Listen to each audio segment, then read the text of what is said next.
Les estamos presentando Y Así Nos Va, cuando se tiene algo que contar, con Lara y Hernández, solo por RCR 750 AM.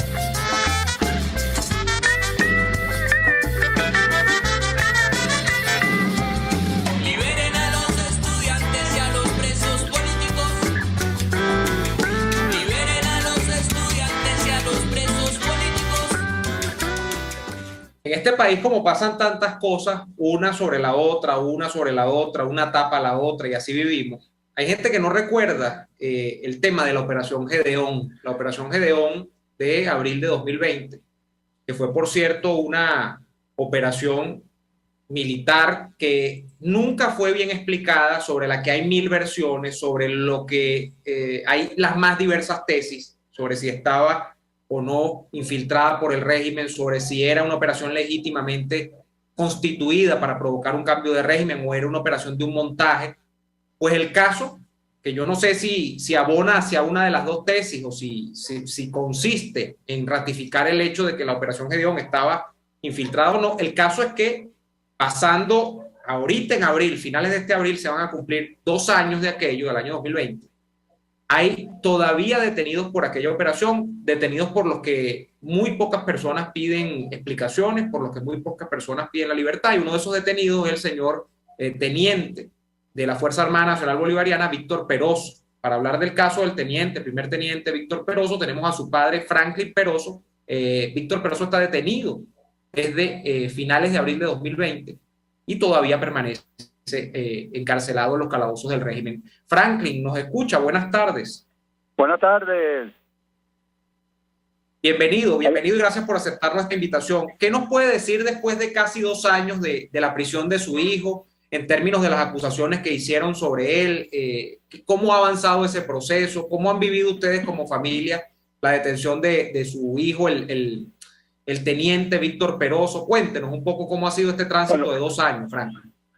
Bueno, gracias por adelantado, por esta entrevista, para que se conozca pues la cruda situación que estaba padeciendo tanto mi hijo como el grupo, que en esa falsa acusación de haber participado de un movimiento insurreccional, a la cual se le catalogó como un acto de invasión llegado por el estado de La Guaira, cuando todas las pruebas demuestran de que eso no fue más que un simple montaje que el régimen en esa oportunidad creó para crear un estado de conmoción y desviar la atención de la población que, como hasta ahora, pues sigue padeciendo o seguimos padeciendo de esta crítica situación inflacionaria de un régimen que ha violentado prácticamente todos los derechos: alimentación, salud, educación, empleo, salario, en fin, toda una serie de cuestiones que el gobierno, en su estrategia para desviar la atención de la opinión pública,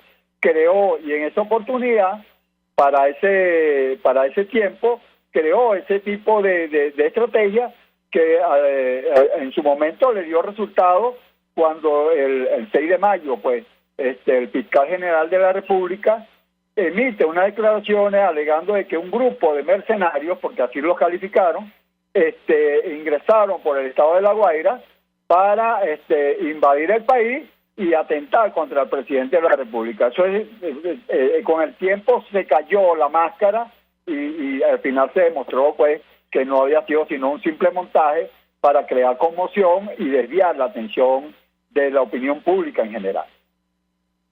Franklin, podemos hablar de montaje porque en 2 años, en efecto, es poco lo que los venezolanos de a pie como nosotros, por ejemplo, los que escuchan este programa, han tenido como información sobre elementos probatorios, sobre evidencia contundente, sobre explicaciones de ese día. No han aparecido en ya casi 2 años. ¿Y cómo ha sido ese proceso desde el punto de vista de las acusaciones de fiscalía, de los tribunales?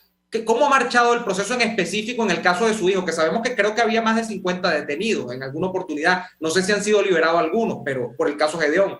Pero ¿cómo ha sido la experiencia para ustedes en términos de tribunales?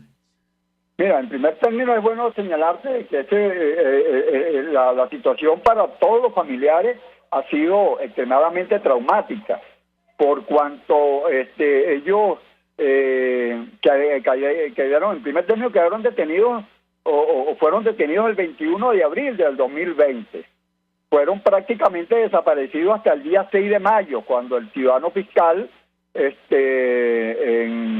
por un medio televisivo, manifestó pues la detención de un grueso número de ciudadanos, y que lamentablemente dentro de ese grupo, hasta donde tenemos conocimiento, fueron dos fallecidos que indudablemente que la Corte Internacional Penal tendrá que establecer las responsabilidades, porque repito, como fue falso, de toda falsedad, ese intento de toma por La Guaira, y que los indiciados acusados allí son totalmente inocentes, bueno, hemos de entender de que la Corte Penal Internacional en su momento tendrá que tomar cartas en el asunto y buscar a los verdaderos responsables. Pero por lo demás, bueno, ha sido traumático. Mira, se le hicieron un promedio de 14 audiencias privadas que luego alegaron que no tenían ninguna validez.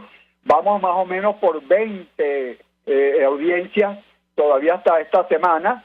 Y bueno, te diré, pues ya la juez los monta en una mezanina, echan cuentos, hablan de la familia, les lee hasta la Biblia, se atreve a leerle la Biblia, del perdón y una serie de cuestiones, porque no existen, ya no hay forma ni manera de probar que efectivamente todos los que fueron acusados por ese hecho son responsables de dicha acusación, y se ha demostrado en las diferentes investigaciones, los llamados testigos, que no son sino simples funcionarios del gobierno, funcionarios policiales de la DGCIN, que fueron quienes participaron en dicha detención, se cayó porque pretendieron pasarlos como testigos normales, cuando al final de cuentas se descubrió que todos eran funcionarios de la DGCIN, y por ende la ley establece de que ese tipo de testigos no tiene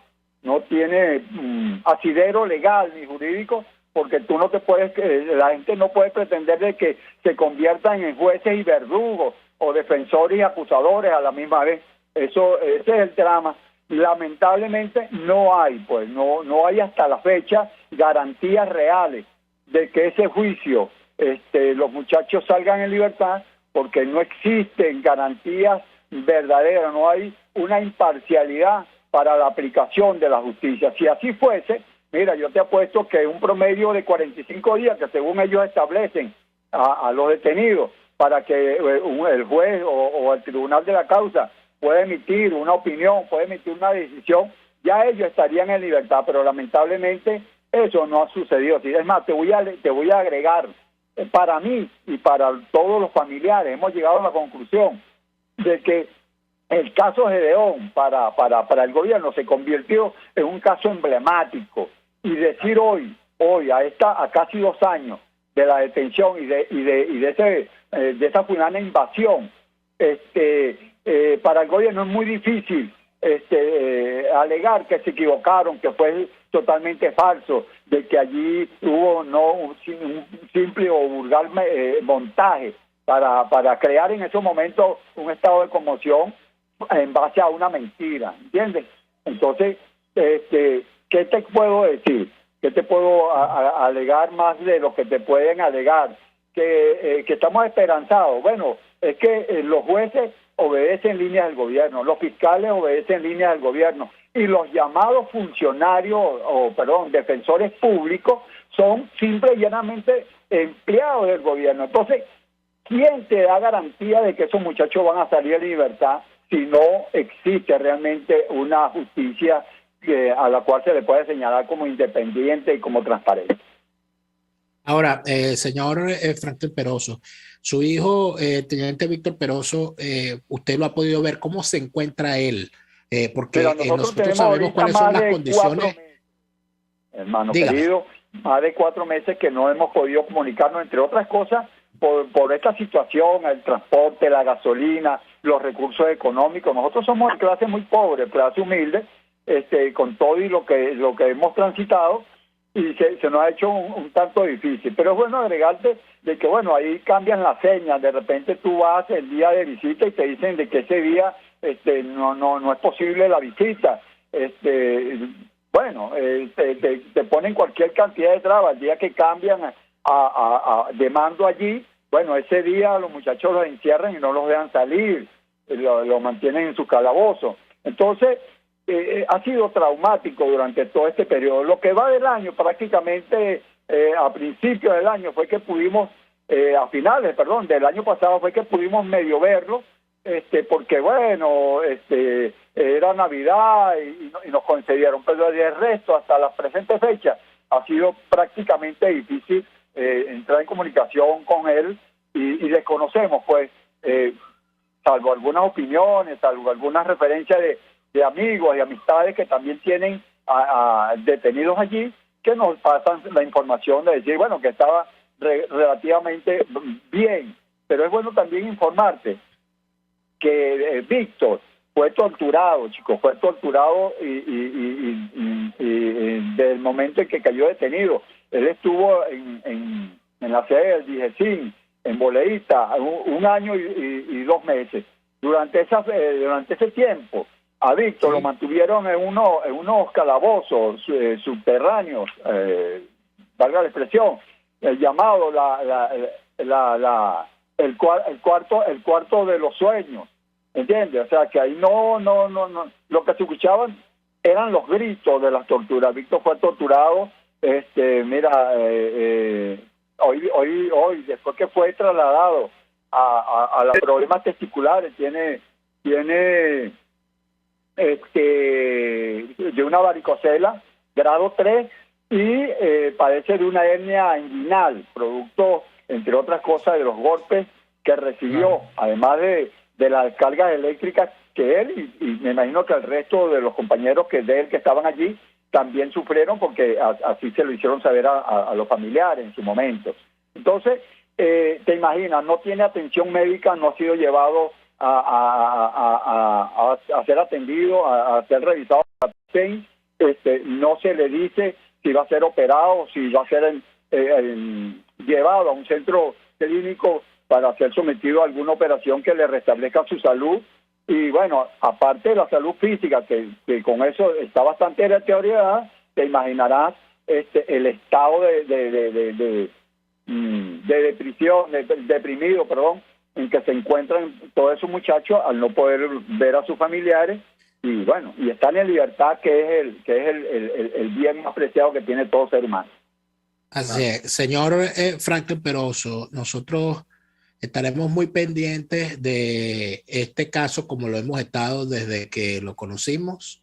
Esperamos que se entienda que lo que están pasando estos jóvenes, entre ellos su hijo Víctor Peroso, están siendo víctimas de crímenes de lesa humanidad. Está perfectamente documentado así. Y le pedimos por favor que cualquier novedad que exista sobre ese caso tenga bien comunicarse con nosotros, si es su gusto, para nosotros hacerlo público en la medida en que usted así lo requiera. Muchas gracias por conversar con nosotros esta tarde. Mira, muchas gracias y bueno, sí, esperamos que eso trascienda, porque todo cuanto se ha dicho es solo la verdad y nada más que la verdad. Y bueno, y para muestra un botón, bueno, a casi 2 años prácticamente no conocen con exactitud la situación de cada uno de los casos. En el caso de mi hijo, te repito, de audiencia en audiencia van un promedio de 20 audiencias y hasta la presente fecha no hay pues pruebas que demuestren la culpabilidad de él, pero tampoco existe una justicia que se haga sentir y que lo deje en libertad al saber de que son totalmente inocentes él y el resto de los muchachos que lamentablemente están con él acusados de un hecho en la que jamás participaron y en la que jamás han estado involucrados. Bien, muchísimas gracias al señor Franklin Peroso, padre del sargento Víctor Peroso, preso político del régimen por el montaje que fue la Operación Gedeón. Vamos al corte y ya venimos con más de este martes de presos políticos en Y Así Nos Va. RCR les está presentando a Lara y Hernández en Y Así Nos Va por sus 750 AM. Puedes seguirnos en nuestras redes sociales. En Twitter, @RCR750, la radio que se ve. Atuplata.com.be, la